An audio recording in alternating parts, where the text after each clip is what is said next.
So the $7.5 billion acquisition of ZeniMax Media, they're the company that own Bethesda Studios. You guys know Bethesda. They're the studio that pumped out Fallout, Elder Scrolls, Doom, Dishonored, and a whole bunch of other banger titles. And it seems like off the lips of Phil Spencer, many games from Bethesda Studios are going to be playable on Game Pass and indeed exclusive to the Xbox and Microsoft PCs. Let's get it.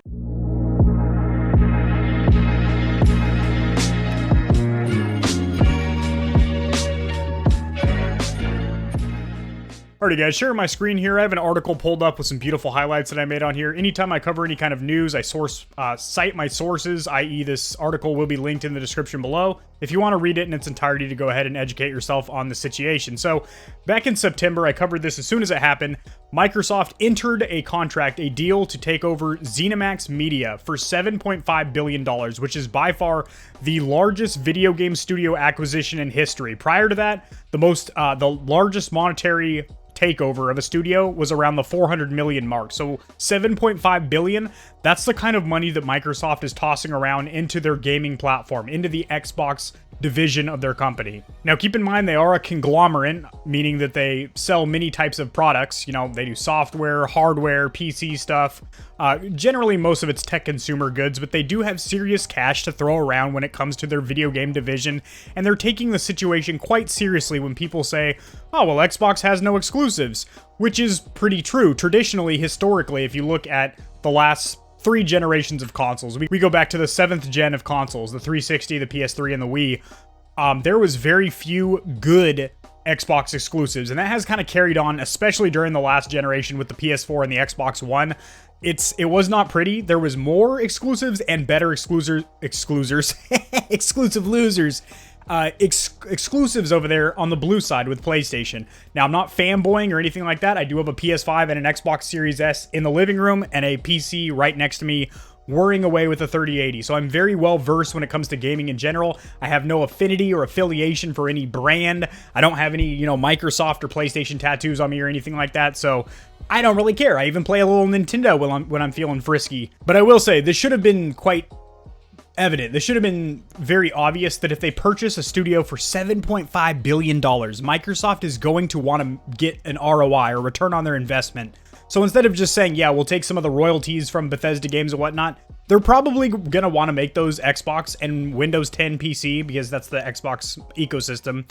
They're probably going to want to get those off the Sony and Nintendo platforms because, like you can play Skyrim on Switch, PS4, Xbox, PC. Now it's just going to be Xbox and PC, which makes sense because they're going to get a better return on their investment primarily through Game Pass. That's what they're going to mostly do, is they're going to have a fat Bethesda library on Game Pass, and that is going to make it to where people that buy an Xbox Series S for $300 and then buy Game Pass for $15 a month, they're able to have an entire library of past, present, and future games. When I say future games, new AAA Bethesda titles that are coming out, say they come out with a new Fallout or a new Elder Scrolls. Those games are playable day one on Game Pass, so you don't need to go out and buy another a brand new $60 or $70 game, as we're seeing the trend that some newer games are going to be $70 for the 9th generation consoles. You're just going to be able to play them on Game Pass, which I think personally is a tremendous value. I do think that is where Microsoft pulls ahead with this generation, is their bang for buck, their sheer value. Obviously, the PlayStation has some major shit going for it, i.e. the DualSense 5 controller. Game changer, absolute game changer. I'm getting off topic. This isn't a comparison video between the two consoles and the two companies. I can do that in a separate video. But I will say, it does make sense that Microsoft is going to make exclusives here. So some of the announced and in development but currently unreleased Bethesda Software games, Deathloop and GhostWire Tokyo, are going to remain timed exclusives for PlayStation 5. Microsoft confirmed on Tuesday that some new titles in the future, quote, will be exclusive to Xbox and PC players. Now, if you listen to Phil Spencer's statement here, which I am going to read aloud to you guys, and also just use your brains as gamers, we're pretty intelligent people. I mean, you have to have that hand-eye coordination in Warzone and whatnot. We're able to deduce that if they spend $7.5 billion, they're not really going to want to keep playing friendly with Sony and Nintendo for that long. They're going to want their return on investment through Game Pass exclusives and through, the third-party studios, because when they acquired ZeniMax Media, that was 8 studios underneath them, Bethesda and 7 others. Microsoft's lineup of first-party in-house Team Green studios is about to get fucking huge. Excuse my language. So Phil Spencer, who, by the way, I'm going to make a separate video specifically on Phil Spencer. He probably is one of the best spokespersons and faces of a brand, especially for a gaming brand. Like, he's been doing this since the early 90s, working on Microsoft PC games, and then kind of worked his way up, hiked the corporate ladder, and is now like literally the sole spokesperson for Xbox. It's pretty impressive. Not to suck this guy off or anything, but pretty cool story. Today, we officially complete the acquisition of ZeniMax Media, parent company of Bethesda Softworks.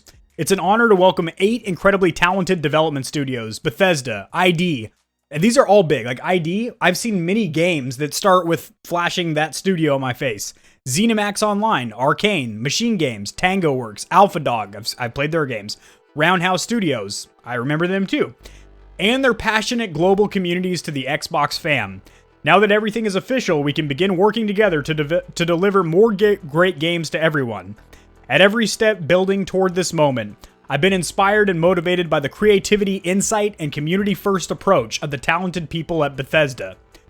Our goal is to give these teams the best foundation for doing their greatest work, and to learn from them as we continue to build Xbox into an inclusive platform for all players.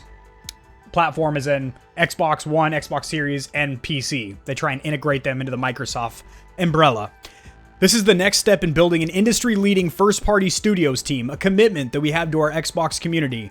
With the addition of Bethesda creative teams, gamers should know that Xbox consoles, PCs, and Game Pass will be the best place to experience new Bethesda games, including some titles in the future that will be exclusive to Xbox and PC players. Exciting stuff, guys. So some of the Bethesda Softworks games that are announced currently that are going to be on the Xbox and the PC are Starfield, Elder Scrolls 6, a new Indiana Jones game, which, call it speculation, analysis, if you will.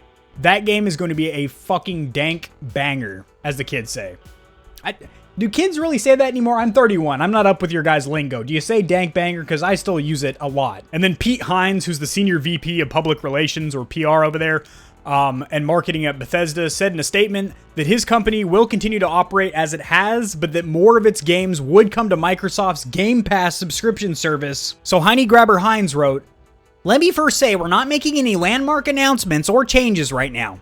As we've all shared, the expectations is that Bethesda Softworks and our studios will continue as we have in the past, just with more support and resources than we've ever had before, with Microsoft rearing up our door. Obviously, Game Pass has been an important initiative for Xbox, and we'll be working on putting even more games deep inside of Game Pass than ever before. Beyond that, stay tuned, spin your dial, and stick around a while. We're just getting started together." So again, it seems like there's already a good teamwork cohesion between these two massive companies here.